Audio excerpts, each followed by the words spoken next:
আসসালামু আলাইকুম ভাই, আপনারা যে কালারিং পিভিসি ব্যবহার করেন না, ওটা দিয়ে আপনি এখন এটা দিয়ে করতে পারবেন। আপনারা যে ইউপিভিসি ব্যবহার করেন, ওটার পরিবর্তে আপনি এখন সিপিভিসিটা, এটা আপনি তিনটে কাজ করতে পারবেন। এবিএস, সিপিভিসি, ইউপিভিসি, তিনটে কাজ করতে পারবেন। আপনারা যে কালারিং যে পিভিসিটা ব্যবহার করেন, ওটা ব্যবহার করা দরকার নেই।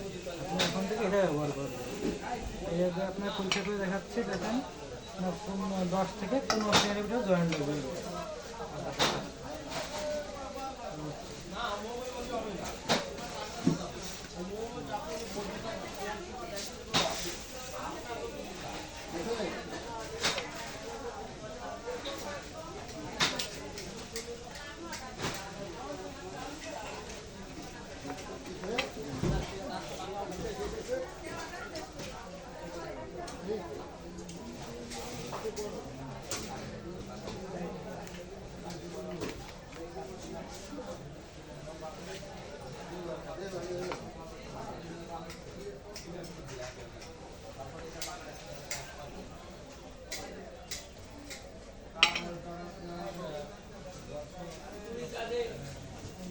একটা হাতে তিনটা কাজ করতে হবে না, একই হাতে।